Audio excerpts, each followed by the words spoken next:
That looks absolutely insane. There we go.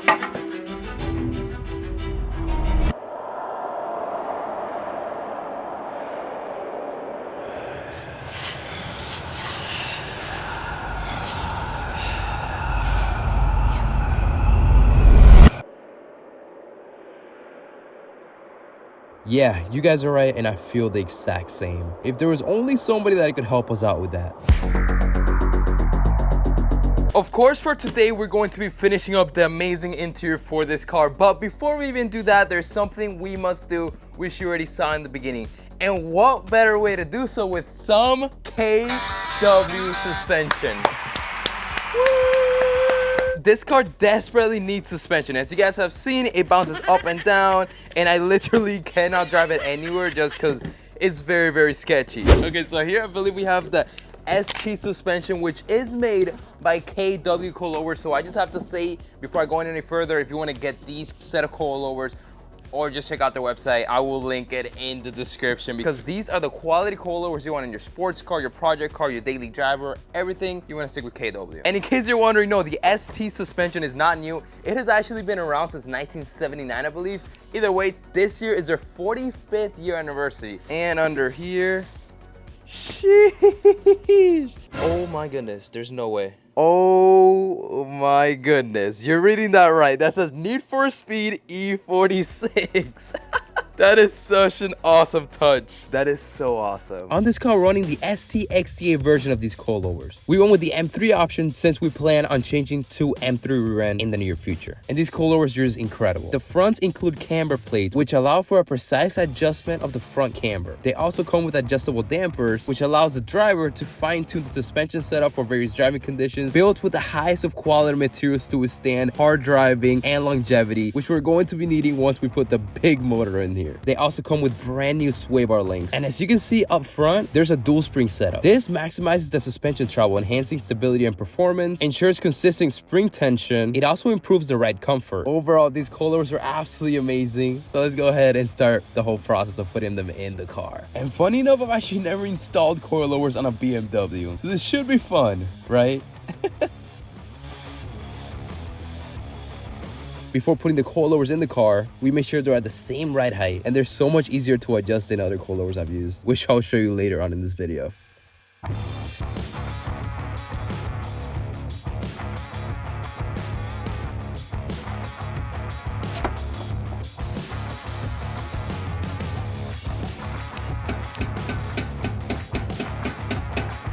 And although I was very, very scared, turns out changing coilovers in a BMW is hands down the easiest thing I have ever done. These 3 bolts up top, the one big bolt at the bottom, dislocated from the sway bar links, hammer a little bit, and that is pretty much it.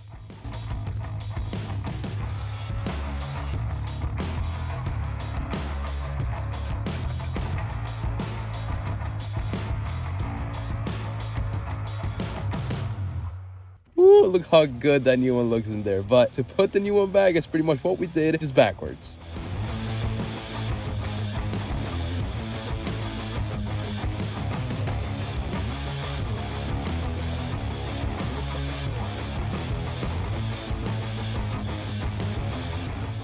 Ooh, nice. So the stock nuts do fit. We want to adjust camber, so it needs to be like this. So here's how you adjust the coilover. First, you have to loosen it with a small Allen, and then you pretty much twist it counterclockwise if you want to heighten the car, and clockwise to shorten the height. And then use the Allen key to lock it back up. And of course, what we just did to that side, we have to do to the other side.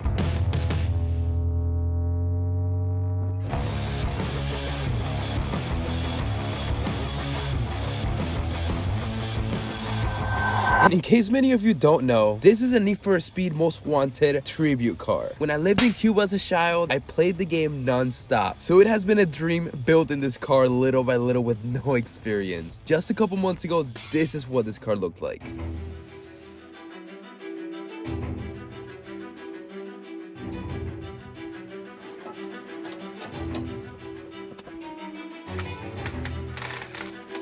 But then we ran into a really big issue that's going to make this car undrivable. As you're seeing right now, the whole wheel is sitting right on top of the coilover, and we literally cannot drive the car like this. Thankfully, there's always a solution to any car issue. Trust me. And that solution is something called a wheel spacer. It's literally just like a spacer that goes in between your wheel and the rotor, and it creates space so it shouldn't hit the coilover. And we should be on our way to glory. With that being said, it is time to lower the car.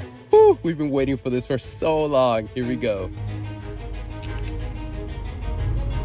Did we just get the absolute perfect ride height? Or maybe we could even go a little lower. We still got 2 fingers. I personally think this ride height is just perfect to be able to drive the car. Now, a bigger wheel sidewall up front will help to just make the gap a little smaller. But when the spacers get here and when we finish lowering the rear, I think the fitment's gonna look just perfect.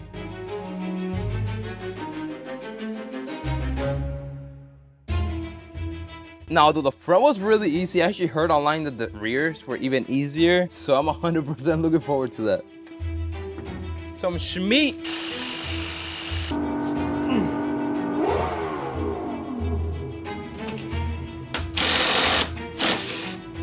To get the top 3 bolts that's holding the strut on, we gotta, I believe it's under here, so we gotta take off this carpet. There we go. Oh, yep, found the bolts. Haha, that is so weird. Why do you have to do this to take out the strut? You gotta literally break the car to get to bolts. Oh my god, the car's totaled. And just so you can see how bad the suspension was in this car, check this out.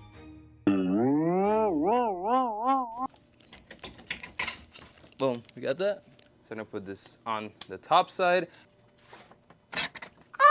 Getting the spring back in with the top and bottom rubber piece was actually a nightmare. But we were thankfully able to put it back on, just as the instructions said, with the adjustable part at the top. Sheesh. Here we go.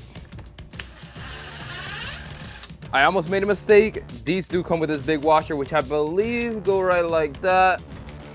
There we go.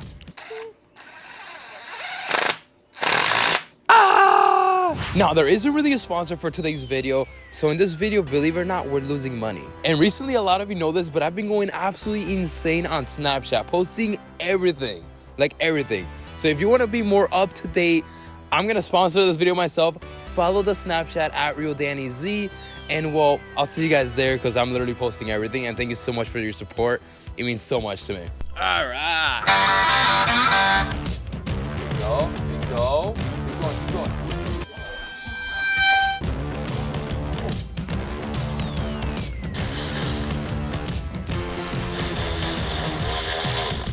Now, pretty much bolt up the bottom, but here's the thing, I'm going to do the other side like this, and I'll see you guys tomorrow when the car's gonna be dropped on the floor, lowered, and we're finally doing the interior. But finally, the car is...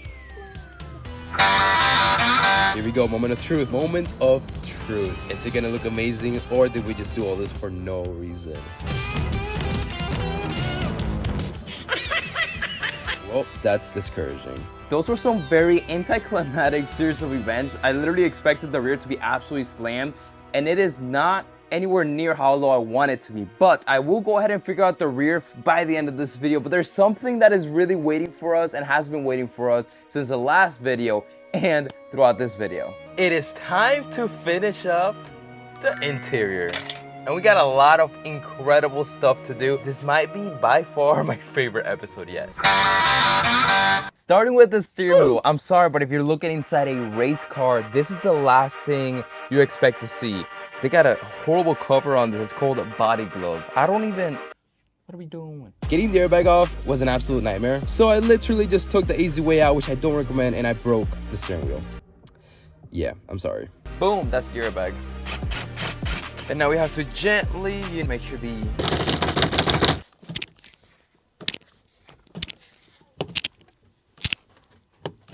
There we go.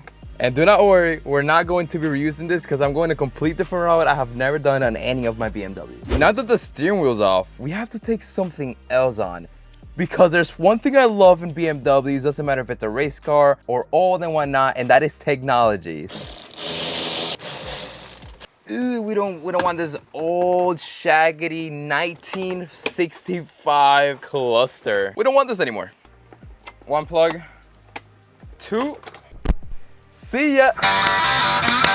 What I love more than doing interior stuff is doing technology. We have technology. New plastic piece cover. We got the electronics and all that good stuff. Oh my goodness. Here we have the almighty screen. This goes so fast. Having new technology in a car from 2003, I believe is going to absolutely complete this interior and give it a perfect mix between gutted race car and newer technology as well. This car looks so video game-like, it's insane. So it also comes with this little remote, which allows you to control the module or the screen itself without having to use the steering wheel switches, which I won't have since we're getting an upgraded steering wheel. They also bring this very nice USB drive, which you can download all the updates on here. Okay, so I believe this one goes in here, just like that. This one goes in here, and these are just adapters, so then we can connect it. There we go. And then these adapters allow it to connect to this. Boom, just like that. Boom, look at that. Easy look at that, and this one lines up perfectly. You can see the holes that it goes into right there. Oh, this is so much easier, but I do want to go ahead. Let's put the battery on because I want to see if this even turns on. This 10.3-inch display is going to do everything we need. Welcome, Danny. Yo, oh my gosh, that's so sick.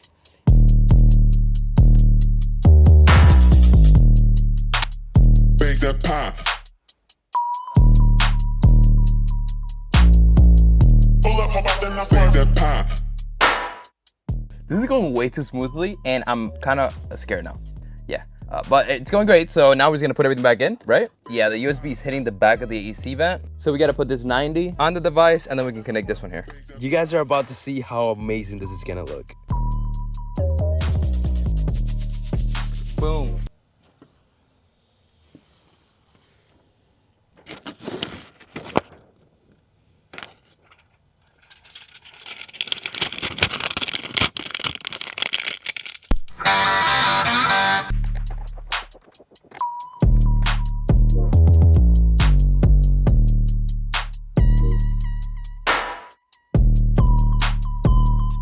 Okay, everything's pretty much how I envisioned it. Now, the most important part, does it still work?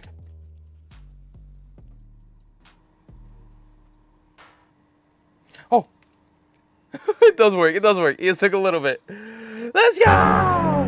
Valid VIN. Well, that's definitely something I didn't want to see. When you buy this unit, you have to give them the VIN, so when you install it, it knows exactly what car it's in. Looks like I might have messed up. Thankfully, they're amazing to work with, so while we wait to fix it, let's go on to the next installation. And this one I am extremely excited for. Shout out again to D&D Performance Interior, a company I have worked with since back in the day, probably 5-6 years ago when I had my twin turbo 300ZX. And this exact same product will also be linked in the description for all of you to check out. Ooh, look at this. Oh my gosh, carbon fiber. Carbon fiber? I actually have never owned a carbon fiber quick release. This thing is absolutely beautiful. A sprinkle of race car with a quick release wheel, but really giving us some modern supercar quality with the carbon fiber on it. D&D Performance always kills it with these things.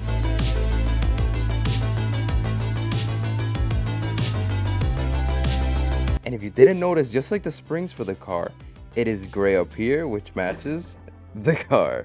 And look at this teal kind of gray titanium hub. It is insane.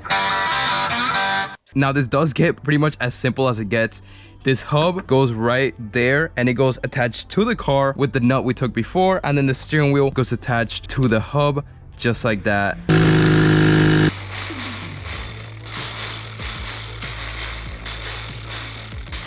Turn around, race car. Seats, race car. This POV, it's really starting to hit. I wish you all could see just how amazing this looks in real life. But although this looks amazing, the dash is still that ugly town that nobody likes. It is time to fix that with this little thing right here. Boom. And if you don't know what's inside the little bottle, we're going to be dyeing the interior black. I personally do not like half of the dash black and half tan. So we're gonna make it fully black, and it's gonna go incredible with the new carbon fiber, the red seats, and of course, the gutted interior.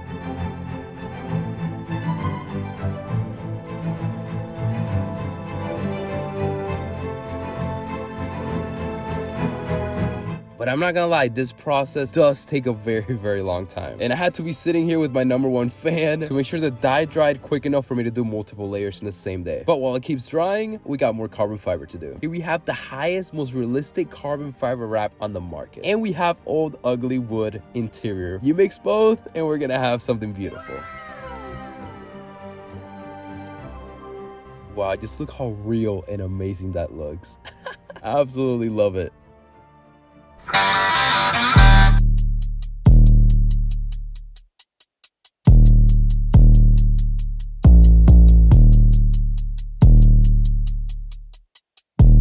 This is what it looked like before.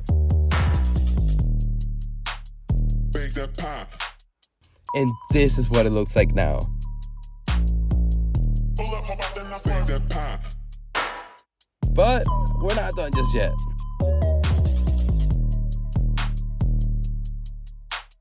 Bake that pie.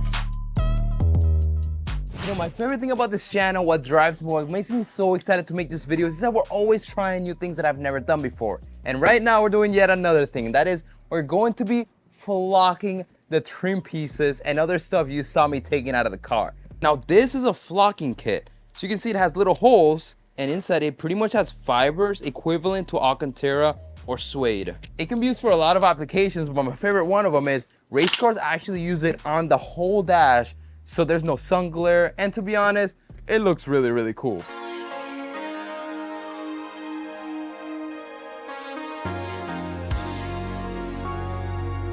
Now, flocking the trim pieces was a very fun experience, and in some ways it was way more fun than wrapping it in suede. But unfortunately, this car's so old that all the trim pieces are so brittle and plastic, and most of them ended up breaking. That's why we didn't end up using a lot of them, but it was still really, really cool to do.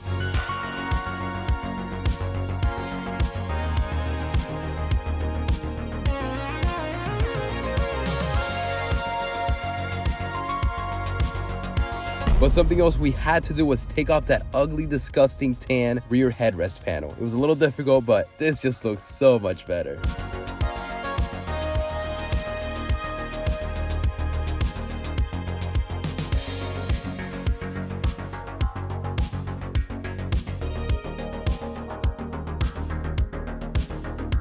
Now, as you saw, the rear was very anticlimactic. So what I ended up doing was taking out the springs back out, literally bottoming out the adjuster that goes in the bucket, and I did take off the two rubber stops. One goes on top of the spring, the other one goes under the spring. Now, I'm not saying this is okay to do. I'm just saying that's what I did, and I'm praying, my fingers are crossed that we can go ahead and get that stance we want. But inside one of these boxes is the wheel spacers. Let's go. We're using 15 millimeters up front and 15 millimeters in the rear, and this should give us the exact fitment we need.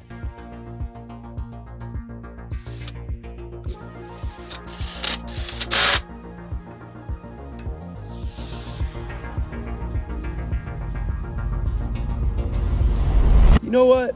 That's actually not bad. The front looks perfect. Look at the side with the spacer and check out the side without the spacer. That's incredible. And after dropping everything at once, this is the exact right height we need. The rear passenger side was rubbing a little bit with the over fender, so we did have to go ahead and remove a little bit.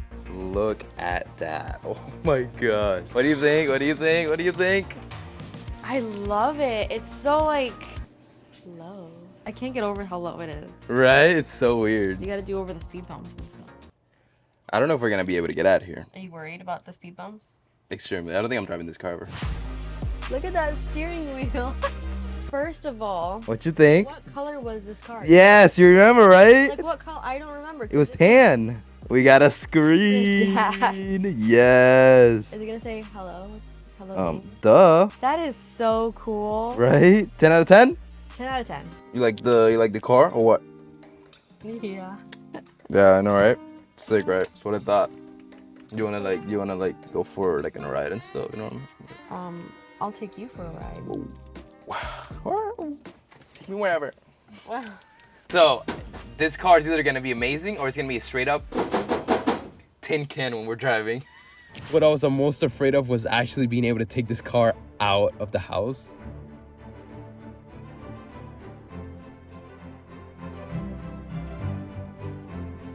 Look how insanely low it sits on the ground with the current ride height. We're literally scraping the grass. We're a lawnmower at this point.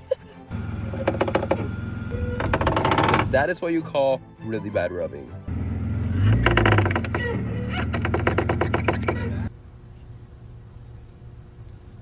Yeah, it looks like we have to do some more modifications to the over fender and the side skirt. Riding around with the digital dash in such an old car made everything truly worth it. This is my favorite setup, but there's plenty of others. This other theme called Blood Rush absolutely looks amazing as well.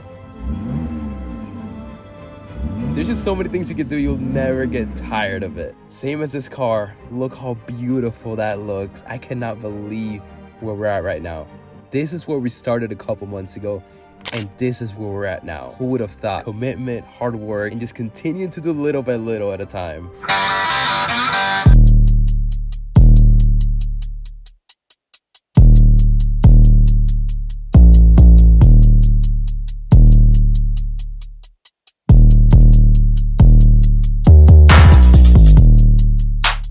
Bake that pie. Pull up, how about then I bake that pie. We gotta clap it up, y'all. We've done so much work, but I'm not gonna lie, I absolutely love it. Literally, we grabbed this car from the video game and put it in real life. And the stance looks much better than I honestly thought. But with that being said, we are finished with the exterior, and this is the final interior episode. So you know what that means. The next episode of this build, God willing, will be about what's going in here, and I'm telling you, it's going to be the hardest, biggest project I've ever taken. Be like,